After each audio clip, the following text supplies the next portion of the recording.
Halo semuanya, perkenalkan nama saya Anas Dinur Rahman Susila dari program studi Agribisnis Fakultas Pertanian Universitas Sriwijaya.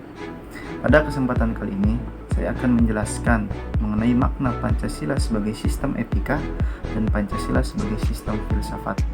Oke, kata itu langsung saja kita bahas. Poin yang pertama yaitu makna Pancasila sebagai sistem etika.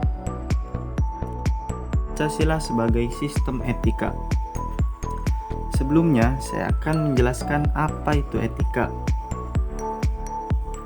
Etika adalah suatu ilmu yang membahas tentang bagaimana dan mengapa kita mengikuti suatu ajaran moral tertentu, atau bagaimana kita harus mengambil sikap yang bertanggung jawab berhadapan dengan berbagai ajaran moral. Nah, setelah kita mengetahui apa itu etika, maka dapat kita simpulkan mengenai Pancasila sebagai sistem etika. Pancasila sebagai sistem etika adalah cabang filsafat yang dijabarkan dari sila-sila Pancasila untuk mengatur perilaku kehidupan bermasyarakat, berbangsa, dan bernegara di Indonesia. Oleh karena itu, di dalam etika Pancasila terkandung nilai-nilai ketuhanan, kemanusiaan, persatuan, kerakyatan, dan keadilan. Nah, yang jadi pertanyaan, mengapa Pancasila sebagai sistem etika diperlukan dalam penyelenggaraan kehidupan bernegara? Maka jawabannya adalah etika Pancasila diperlukan dalam kehidupan bermasyarakat, berbangsa, dan bernegara sebab berisikan tuntunan nilai-nilai moral yang hidup. Namun, diperlukan kajian kritis rasional terhadap nilai-nilai moral yang hidup tersebut agar tidak terjebak ke dalam pandangan yang bersifat mitos.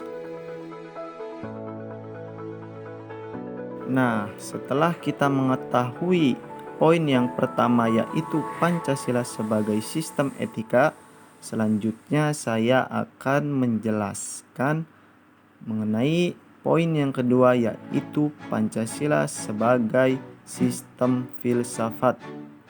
Pancasila sebagai sistem filsafat. Sebelumnya saya akan menjelaskan apa itu filsafat. Filsafat adalah studi tentang seluruh fenomena kehidupan dan pemikiran manusia secara kritis dan dijabarkan dalam konsep mendasar. Filsafat tidak didalami dengan melakukan eksperimen-eksperimen dan percobaan-percobaan, tetapi dengan mengutarakan masalah secara persis, mencari solusi untuk itu, memberikan argumentasi dan alasan yang tepat untuk solusi tertentu. Akhir dari proses-proses itu dimasukkan ke dalam sebuah proses dialektika. Untuk studi falsafi, mutlak diperlukan logika berpikir dan logika bahasa. Nah, setelah kita mengetahui pengertian dari filsafat, lantas apakah yang dimaksud dengan Pancasila sebagai sistem filsafat?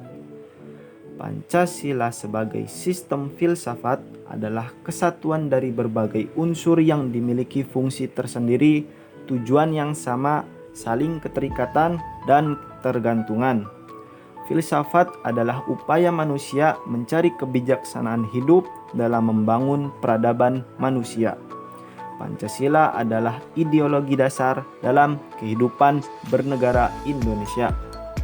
Nah, menjadi pertanyaan, mengapa Pancasila dikatakan sebagai filsafat? Maka jawabannya adalah Pancasila dikatakan sebagai filsafat karena Pancasila merupakan hasil dari permenungan jiwa yang mendalam yang dilakukan oleh the founding father kita yang dituangkan dalam suatu sistem. Filsafat Pancasila memberi pengetahuan dan pengertian ilmiah yaitu tentang hakikat dari Pancasila. Sekian video penjelasan dari saya, kurang lebihnya mohon maaf dan semoga bermanfaat bagi teman-teman semua. Wassalamualaikum warahmatullahi wabarakatuh.